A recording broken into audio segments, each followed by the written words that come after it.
So anyway, further thoughts around the oxytocin of the love chemical, which turns to hate chemical or self-defense chemical, or I will kill you to stop you killing me kind of chemical. But yeah, the chemical decision of whether you're on my side or against me, whether I see you as someone I trust or somebody I absolutely don't trust. And out there in the world, there are so many things which are dangerous that there's nothing much we can do about, and thus people say, I hate such and such. But there's not a lot we can do about it. Some things are outside of our control, and so we can just project our hatred at ideas that are out there. And what does it mean to come to peace or to find peace? I mean, 10, 20, 30 years that I've been going through the world with people saying, God, you've been through the wars again, or I've been struggling against things that other people just ignore, largely speaking. And so to come through the wars and come to peace eventually. I mean, these are phrases that exist in the language because these are things that people go through in life.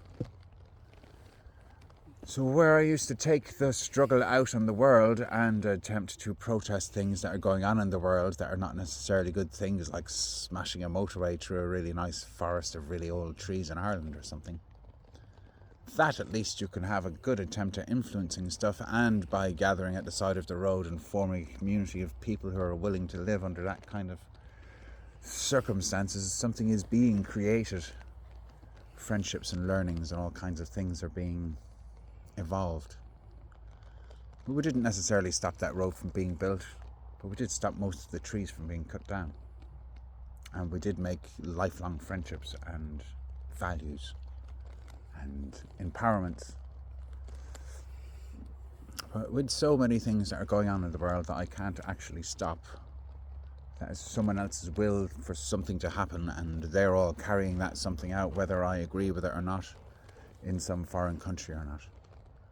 And so because I can't control it, I might try and have an influence over it. And there's all the influencers in the world trying to influence people to do what they think, whether it's to buy their products or believe what they believe. The other end of the spectrum where I've ended up in rural Scotland here is to accept the things that I cannot change. And in many ways that's to internalize the struggle. And to internalize the struggle is in many ways to have a dialogue going on in one's mind, to have more than one viewpoint in one's own mind, to be able to see things from other people's points of view, imaginary as that might be for me, nonetheless. And it's so tied with procrastination type of thoughts of, spend so long overthinking something that you just don't do anything about it. But if one's really not just dismissing and denying one's own powers or efforts, if one really is trying to come to peace, then there is an internalizing of the dialogue to actually try and come to understand that other people's perspectives aren't wrong just because they're someone else. To try and understand how come there are so many different beliefs in the world and different views in the world and so much conflict in the world, but really to become conscious that perhaps consciousness is trying to draw our attention. So what is going on with humanity at this stage? Like, are we destined to just fight and fight and fight forever until there's just a world of blindness? Or does it make a difference if individuals find peace? See, I'm aware that turning to peace can be seen as turning your back on conflict in the spiritual bypassing or even material bypassing kind of way.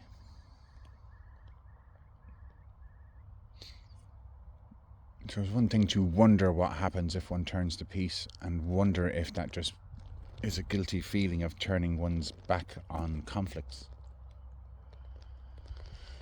The strange thing for me these days is that I am actually feeling very peaceful in myself.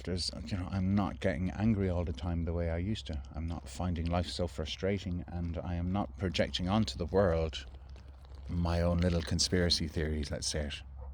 That's not to say I'm denying those conspiracy theories. There's a great many conspiracies going on everywhere. But I'm just getting more honest with myself as to how these conspiracies come about and just how deep the conspiracy goes. And my certainty that the conspiracies, it's not really like a few wealthy individuals actually run the whole system.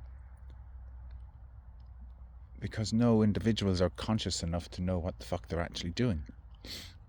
Do you know what I mean? That way, I mean, the things that are ruling the world are intergenerational.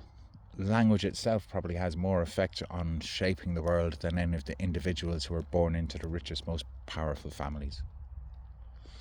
That's a strange kind of a thought, but the thought there is like, okay, the Queen was perhaps one of the most powerful people in the world, but she's born into the job, and she wasn't even born to be the one who had the job. But what I find fascinating about people like the Queen, or presumably the King, is that they're not allowed to wipe their own ass. They have to have someone else to wipe their own ass, because that's somebody's job, and if they wiped their own ass, they'd be putting somebody out of a job, and that job is a nepotist job. It's the same family that have had that job of being privy to the Queen's bottom or the King's bottom. So the King or the Queen can't really just abolish the ass wipe from their retinue, because it's a tradition that's essentially a religious-based tradition that, you know, because the King is the representative of God on earth for his nation, the King can't be wiping his own ass, because that would be a carnal thing. The King is too wise and pure to be able to wipe his own ass. That, for me, is an example of a thought that validates that the super rich are not necessarily more free than the person who's able to stand free from reputation, stand free from the possessiveness of money and the possessiveness of possessions themselves. The ultra rich have to really spend all their time worrying about their money and managing their empires and stuff.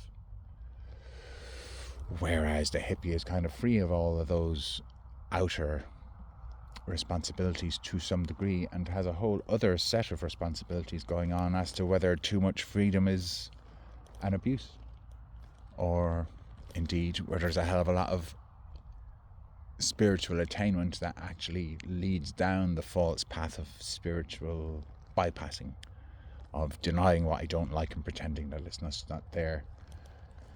Is that any better or any worse or any different than having all these hatreds towards what I don't like? To ignore what I don't like, or to hate what I don't like and doggedly pursue trying to destroy what I don't like? So ramblings, but all in the manner of coming to peace with the world, coming to the sense of humility that I can't force the world to change by being upset with it, and contemplating whether the world changes far more by me coming to peace, and from a state of peace being able to extend that peace, for example, through this talking and through the writing of books that I'm pretty much on at this stage. For as much as I could direct people towards, there's the enemy, let's dedicate ourselves to exposing the truth about our enemy, there's also the element of, you know, internalizing those religious ideas rather than following a religion. And so one can become the person who is just more helpful than ignorant, one who makes an effort to be aware of my own thoughts and where those thoughts are coming from and how those thoughts are directed. So in all of that, it's how does one channel one's energy, and do I become an instrument of peace or an instrument of disturbance? And yeah, for me, having been right in the midst of disturbances for so many decades, not only disturbances, but nonetheless, I have good reason to think that maybe the way of disturbance is no longer serving too much. I'm gonna sneeze. Anyway, let that sneeze be enough. Thanks for listening if you're listening. Bye now.